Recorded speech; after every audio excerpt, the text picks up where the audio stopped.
Fala, cidadão do reino, Eres falando. Estava com muita saudade de gravar esse quadro que é o Sintonia Teocultura, e hoje vamos falar de um tema interessantíssimo que é a maldição hereditária, né?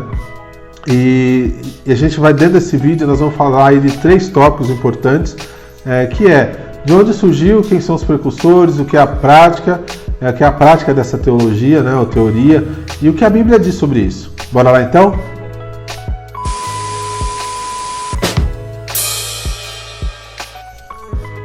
Então, algumas pessoas já sabem que sou um dos pastores de uma igreja batista aqui no Imbu, e nessa igreja, uma de nossas ovelhas me perguntou sobre o que eu achava da ideia da maldição hereditária.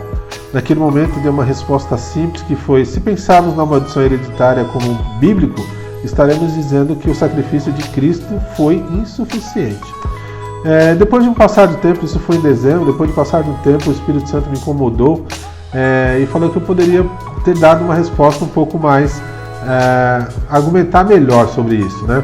Então, pensando nisso, a gente decidiu estudar um pouquinho sobre o tema e falar um pouquinho sobre esses itens. Nesse vídeo nós vamos falar sobre esses 3 tópicos, né, importantes, que o primeiro deles é esse entendimento na história. Na história, esse entendimento vem de longe, vem do lado do entendimento dos judeus no período do exílio babilônico, em 605 a 539 a.C., em especial com as profecias de Jeremias 31, 29 e 30, que vai dizer: naqueles dias não se dirá mais, os pais comem uvas verdes e os dentes dos filhos se mancharam. Ao contrário, cada um morrerá por causa do seu próprio pecado. Os dentes de todos aqueles que comeram uvas verdes se mancharam. Também tem entendimento a partir de Ezequiel 18, 2 e 4, que diz: o que é que vocês querem dizer quando citam esse provérbio sobre Israel? Os pais comem uvas verdes e os dentes dos filhos se embrotam. Juro pela vida, pela palavra do soberano Senhor, que vocês não citarão mais os provérbios em Israel, pois todos me pertencem, tanto o pai como o filho pertencem àquele que pecar, é o que morrerá. Êxodo 24 a 6 também vai pregar alguma coisa: não farás para ti nenhum ídolo, nenhuma imagem de qualquer coisa no céu, na terra ou embaixo da terra. Não prostrará diante deles, nem prestará cultos, porque eu, o Senhor teu Deus, sou o Deus zeloso, que castigo os filhos pelos pecados de seus pais até a 3ª e 4ª geração daqueles que me desprezam, mas trato com bondade até 1000 gerações aos que me amam e guardam os meus mandamentos. Como dito, houve uma interpretação equivocada da Torá, né? E outras teorias, o cristão não vive prestando culto à imagem, né? Ainda dentro do contexto histórico nos Estados Unidos, um dos movimentos que desenvolveu essa teologia foi o movimento da confissão primitiva, através de Kenneth Hagin nos anos 40. Hoje essa teoria é ensinada dentro das igrejas neopentecostais, e aí aparecem alguns expoentes dentro desse contexto todo. Estaremos alguns deles aqui embaixo, mas deixaremos os links aqui para provar que esse é a posição deles mesmo, né? Kenneth Hagin, que popularizou a ideia através de vários livros seus, né? A partir da década de 70, começou a ganhar força e atinge uma popularidade incrível hoje, e é um dos ensinamentos principais das igrejas pentecostais. Rebecca Brown, uma indiana nascida em 1948, que difundiu muito essa ideia através de seus livros Maldição Não Quebrada, e ele veio para libertar os cativos. Interessante que dentro desse livro, Cristo parece que não veio libertar ninguém, né? Estão debaixo da maldição hereditária. No Brasil, há alguns expoentes, como Jorge Linhares, no seu livro Bênção e Maldição. Também temos outros expoentes, como o missionário R.R. Soares, Robson Rodovalho, Deus Aitioca, Valnice Milhomes, Daniel Mastral, Agenor Duque, entre outros. Dentro dessa perspectiva, há um entendimento para a gente compreender como que é o segundo tópico, que é a questão da prática, né? Mas o que é a maldição hereditária na prática? Segundo esses grupos, é o poder que uma maldição opera, atingindo uma família, sendo transmitido indefinidamente através dos tempos às gerações futuras, sendo necessário a quebra dessa maldição por um especialista.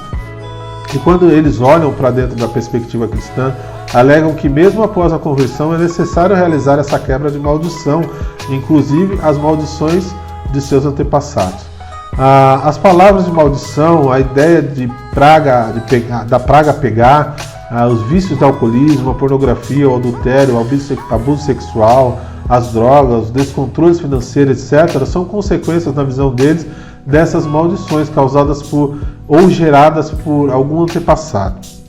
E que essa espécie de poder de maldição foi concedida a Satanás para afligir as pessoas por gerações, sendo necessária a quebra por um especialista.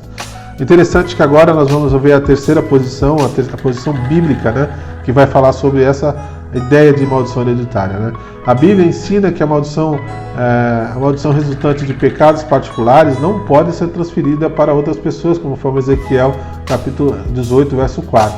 Romanos 14, 12 vai dizer também: assim como, pois, cada um de nós prestará contas por si mesmo diante de Deus. Ela também ensina que uma doença hereditária em uma criança não é resultado de um castigo ou pecado dos pais. Gálatas 6, 7. João 9, 13 vai dizer: Jesus respondeu: nem ele pecou, nem os pais dele, mas isso aconteceu para que nele se manifestasse as obras de Deus. A Bíblia nos ensina que as palavras de maldição, embora possam magoar outros, ela não pode e não tem poder. Jeremias 5, 13. Ela também nos garante que não existe concessão ao diabo para cumprir maldições nas vidas dos cristãos. Números 23 e 23. 1 João 5,18 vai dizer: sabemos que todo aquele que é nascido de Deus não vive em pecado, porque quem é nascido de Deus guarda si mesmo, e o maligno não pode tocar nele. O principal ensinamento que a Bíblia nos traz é que Deus não se lembra mais dos nossos pecados, pois foram apagados pelo sangue do Cordeiro. 2 Coríntios 5,17, Salmo 103, 11 e 12. Fomos abençoados nas regiões celestiais, Efésios 1:3 e Romanos 8:1. O cristão não deve temer maldição, macumba, quebranto, feitiçaria, mal-olhada, etc. Lucas 10:19 ou João 8:32. Ao confessarmos a Cristo, morremos e somos sepultados com Ele e nos tornamos uma nova criatura. Romanos 6, João 3:5 e Romanos 8 vão garantir isso. Somos uma nova criatura, uma criação em Cristo Jesus, e a maldição nenhuma pode nos afetar ou pode nos alcançar. E para concluir, queridos, agora sim eu posso explanar daquela forma que eu falei com a minha ovelha, né, sobre o assunto. Finalizo dizendo que acreditar na teoria da maldição hereditária é fazer o sacrifício de Cristo suficiente, porque o homem com Cristo é liberto de todas as maldições, sendo o pecado a maior delas, e de forma alguma seremos vítimas dessa maldição.